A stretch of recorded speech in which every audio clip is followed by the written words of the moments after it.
And we're closing in on Election Day, and as part of our commitment to you, we have invited each gubernatorial candidate in to answer questions and help you decide who you're going to vote for. And joining us tonight is Republican Larry Hogan. Thanks for joining us, and I'll give you the floor. Those are the voters. Talk to them. Well, thank you, Jamie. Thank you very much for giving me the opportunity to be here with you.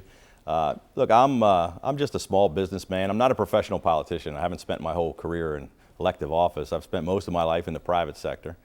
I'm a small businessman, a lifelong Marylander who loves the state of Maryland, and I really am just fed up with politics as usual in Annapolis, and I'm concerned about the direction that our state is heading.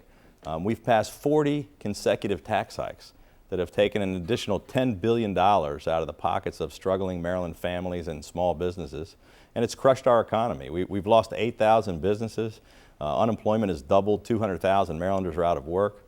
We're third in the nation in foreclosures. We've had zero economic growth, and sadly, our state economy ranks 49th out of 50 states. And the thing that bothers me the most, if that wasn't bad enough, we've had the largest mass exodus of taxpayers fleeing our state of any state in the Mid-Atlantic region, and one of the worst in the nation. And a recent poll said nearly half of all Marylanders want to leave the state. That breaks my heart, and it's something I really want to try to turn around. So I've decided to step up and try to do something about it.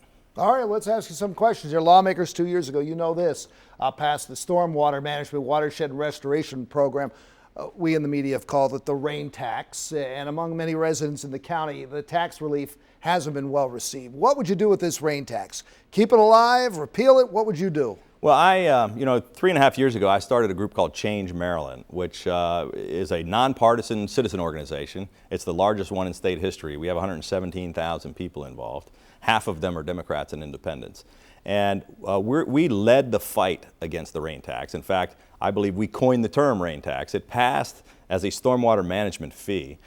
We started calling it the rain tax. It got national attention. We got tens of thousands of people involved in fighting the issue. This administration wants to blame all the problems in the Chesapeake Bay on the rain that falls on the roof of the homes of struggling Maryland taxpayers. We think there's a lot more to it than that.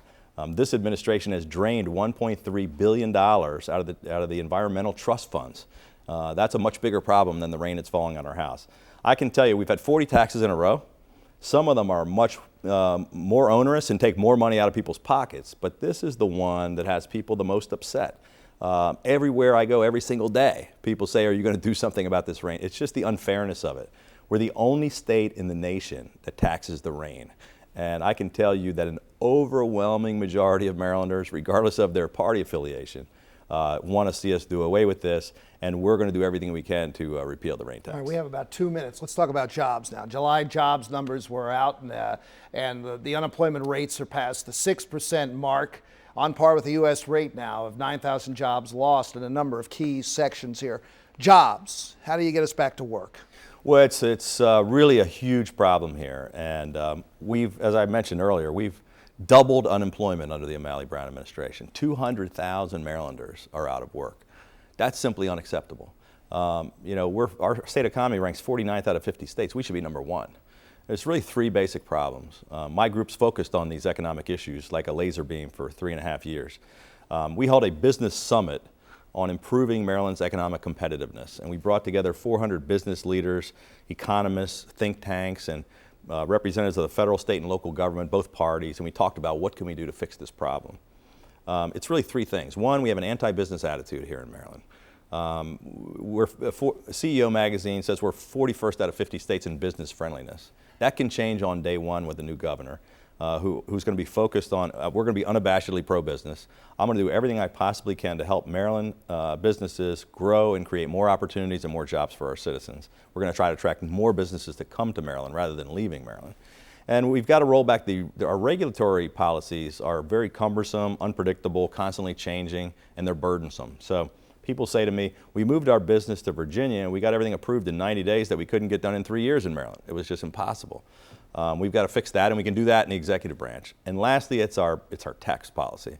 We're the 4th highest tax state in the nation, and businesses are making economic decisions, so they're leaving. And when the business leaves, it's the people in Maryland that suffer. It's not just the owner of that business that moved his business to Virginia. It's the tens of thousands of Marylanders who lost their job. You've been listening to Larry Hogan, who's the Republican candidate for governor. Thank you for joining us on Democracy 2014. Thank you.